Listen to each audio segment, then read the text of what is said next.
প্রিয় শিক্ষার্থী বন্ধুরা, আসসালামু আলাইকুম। স্বাগতম জানাচ্ছি বাংলাদেশ শিক্ষা বার্তার নতুন একটি ভিডিওতে।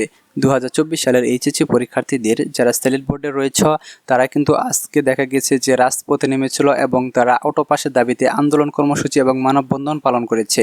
তো এটি কিন্তু আমাদের বাংলাদেশের একটি জনপ্রিয় টিভি চ্যানেল 24-এ কিন্তু দেখানো হয়েছে এবং সারা বাংলাদেশের শিক্ষার্থীরা কিন্তু এতে সোচ্চার হয়ে উঠেছে। আর টিভি চ্যানেলে তারা যে তাদের দাবিগুলা সেই দাবিগুলা কিন্তু তারা উত্থাপন করেছে। আমাদের পরীক্ষার হলে বসে পরীক্ষা দেওয়ার মতো মন মানসিকতা নাই।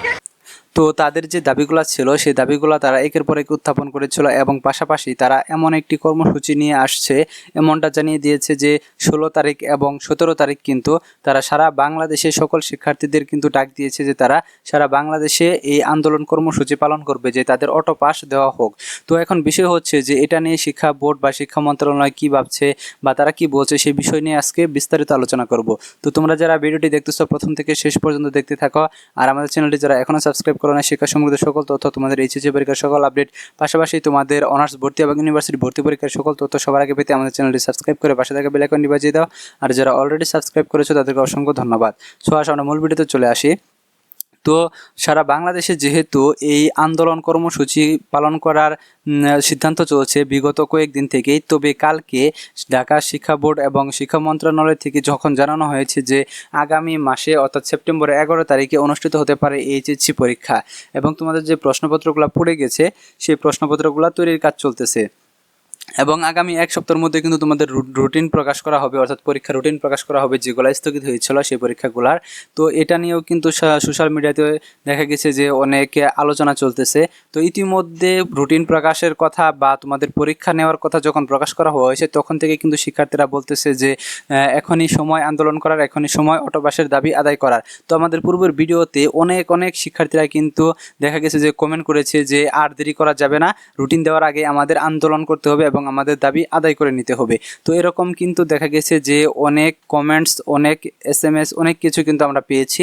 তো এখন বিষয় হচ্ছে ফাইনালি আজকে কিন্তু দেখা গেছে যে সিলেট বোর্ডের যে শিক্ষার্থীরা রয়েছে তারা কিন্তু আন্দোলনে নেমে গেছে এবং ফেসবুকে বিভিন্ন ধরনের পোস্ট দিচ্ছে তারা। এবং যেহেতু ফেসবুকের যে গ্রুপগুলোতে অনেক সংখ্যক মেম্বার্স রয়েছে, সারা বাংলাদেশের শিক্ষার্থীরা রয়েছে, সেখানে কিন্তু দেখা গেছে যে তারা কিন্তু সকল শিক্ষার্থীদের আহ্বান করেছে যে আন্দোলন কর্মসূচিতে অংশগ্রহণ করার জন্য। তো এই জন্য আমরা কয়েকটি পোস্ট দেখিনি যার যে তারা কী ধরনের পোস্ট করেছে ফেসবুকে। তো আমরা এর জন্য আমরা ফেসবুকে চলে যাচ্ছি। তো ফেসবুকে আমরা দেখতে পাচ্ছি একটি বস্তু, আমরা এখানে দেখতে পাচ্ছি যে বলেছে যে তৃপ্তি নাম আইডি নাম, এখানে বলেছে যে 14 লক্ষ শিক্ষার্থীর মধ্যে 1 লক্ষ পরীক্ষার্থীও যদি ঢাকা শিক্ষা বোর্ড ঘেরাও করে অটো পাস চায় আশা করি কাজ হবে। তো এরকম কিন্তু অনেক শিক্ষার্থীরা বলেছে। তারপরে আমরা আরেকটা পোস্ট দেখে নিই। আমরা সিলেট বোর্ড আজ মানববন্ধন করেছি, 17 তারিখ দাবি না মানলে আন্দোলন। ঢাকা বোর্ড আপনারা কোথায়? সময় নেই, নেমে পড়ুন। দেখুন এভাবে কিন্তু দেখা গেছে যে সারা ফেসবুক গ্রুপ জুড়ে কিন্তু একের পর এক কিন্তু পোস্ট চলেই যাচ্ছে, অর্থাৎ তারা যে এই তারা যে এই অটো পাসের আন্দোলনটা, এই আন্দোলনটা কিন্তু তারা জোরদার করার জন্য গ্রুপে যে প্রকার পোস্ট করতেছে এবং শিক্ষার্থীরা যে পরিমাণ সমর্থন দিচ্ছে তাতে কিন্তু দেখা যাবে যে সারা বাংলাদেশে কিন্তু একটা বিশাল আন্দোলন হতে পারে বলে মনে হচ্ছে। তারপরে আমরা আরেকটি পোস্ট দেখে নিচ্ছি। তো আরেকটি পোস্টে দেখতে পাচ্ছ এখানে বলেছে যে 48 ঘন্টা আলটিমেটাম, এইচএসসি ব্যাচ যারা আছে তাদের অটো পাস দিতে হবে, যদি না দেওয়া হয় আমরা কিন্তু ছাত্র সমাজ কি করে অধিকার আদায় করতে হয় সেটা দ্বিতীয়বার শেখাতে হবে না। পোস্টটি শেয়ার করে ছড়িয়ে দিন যেন সকলের দৃষ্টিতে যায়। তো এরকম কিন্তু দেখা গেছে যে ফেসবুকে অসংখ্য পোস্ট কিন্তু শিক্ষার্থীরা করেছে। এখন বিষয় হচ্ছে শিক্ষার্থীরা যেহেতু একসাথে সোচ্চার হয়ে উঠেছে, তো শিক্ষা বোর্ড বা শিক্ষা মন্ত্রণালয় কি সিদ্ধান্ত নিতে পারে। এখন বিষয় হচ্ছে শিক্ষার্থীদের এই দাবি যদি তাদের কাছে যুক্তিযুক্ত মনে হয় যে তাদের অটো প্রমোশনটা বা অটো পাসটা দেওয়া উচিত, যেহেতু তাদের 2 মাস পরীক্ষা হওয়ার কথা, সেখানে তাদের পরীক্ষাটা যদি পুনরায় অনুষ্ঠিত হয় তাহলে কিন্তু দেখা যাবে তাদের 5 থেকে 6 মাস পরীক্ষায় চলে যাবে।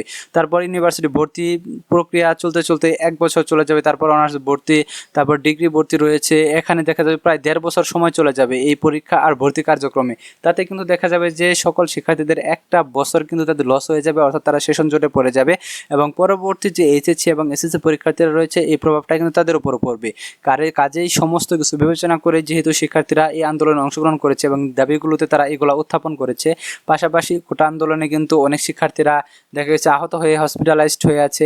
সমস্ত কিছু বিবেচনায় আসলে আমার মনে হয় যে শিক্ষা মন্ত্রণালয় কিন্তু অটো পাসের দাবিটা মেনে নিতে পারে, এটা একটা সম্ভাবনা রয়েছে। তো যেহেতু টিভি চ্যানেলে যেহেতু এটা প্রকাশিত হয়েছে, তো খুব তাড়াতাড়ি আশা করছি আগামীকালের মধ্যেই কিন্তু দেখা যাবে যে শিক্ষা মন্ত্রণালয় বা শিক্ষা বোর্ড কিন্তু একটি বিবৃতি দিয়ে জানিয়ে দিবে যে তারা কোন পথে বা কোন পর্যায়ে রয়েছে। তো আমরা এই জন্য অপেক্ষা করতে থাকি যে শিক্ষা মন্ত্রণালয় বা শিক্ষা বোর্ড কী বলে। আর যেহেতু কোনো কিছু না বললে কিন্তু দেখা যাবে যে 16 তারিখ 17 তারিখ সারা বাংলাদেশের শিক্ষার্থীরা কিন্তু দেখা যাবে যে আন্দোলনে নেমে পড়বে।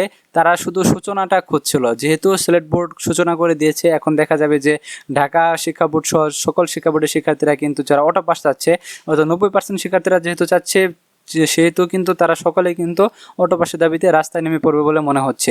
তো যাই হোক, আমরা পরিস্থিতি দেখতে থাকি যে পরিস্থিতি কোন পর্যায়ে যায় এবং তোমাদের অটো পাস দেওয়া হয় কিনা।